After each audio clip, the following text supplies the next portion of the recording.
결국 학생들의 교육권은 보장되지 못했습니다.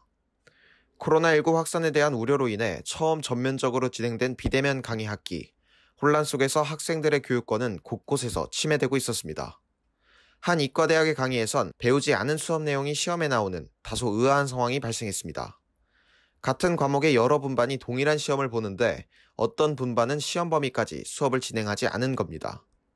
실제로 수업이 제공되지 않았던 15강에서 시험 문제가 나오며 해당 분반 학생들은 어려움을 겪을 수밖에 없었습니다. 다른 분반이랑 저희 분반이랑 성적을 매기는 게 절대평가다 보니까 전부 다 몇 점 이상이면 A. 모든 분반에 적용되는 거더라고요. 그러다 보니까 수업을 안 들은 저희 반은 다른 분반에 비해서 절대적으로 불리하다는 생각이 들었고 좀 많이 화가 나고 살짝 억울한 상황이라고 생각을 했어요. 한 상경대학 강의에선 소통이 이루어지지 않아 학생들이 큰 불편을 겪었습니다. 비대면 강의 특성상 소통이 상대적으로 어렵다곤 하지만 질문조차 납득되지 않은 이유로 받지 않았습니다.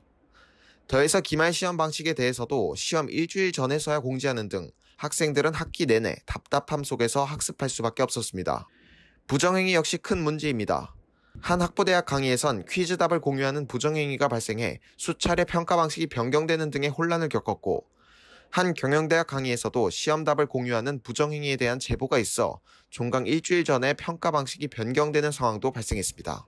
이 밖에 학생들의 우려에도 대면 시험을 강행하거나 지나치게 과도한 양의 과제를 제출하게 하는 등 학생들은 갖은 어려움을 겪으며 한 학기를 보냈습니다.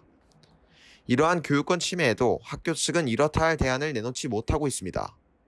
학생들은 평가 방식 변경과 부정행위 우려에 대한 최소한의 구제책으로 선택적 패스논패스 이수 방식 도입을 요구했으나 학교 측은 이를 받아들이지 않았습니다.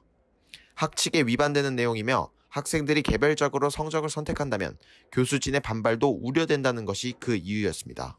대신 한 학기당 1회 하나여 학점 포기 제도 도입을 교육부에 자문하겠다고 총학생회를 통해 밝혔으나 이는 단순히 수강한 것을 무효화하는 데 그쳐 앞서 발생한 교육권 침해를 근본적으로 해결하지 못한다는 지적이 있습니다. 학교는 교육적 견지를 이유로 들며 학생들의 여론과 반대되는 결정을 내린 바 있습니다. 그러나 학생들의 교육권 수호를 위한 실질적인 대책조차 내놓지 않은 학교를 과연 교육적 견지에 부합한다고 할 수 있을지는 돌아봐야 할 것입니다. YBS 뉴스 엄정호입니다.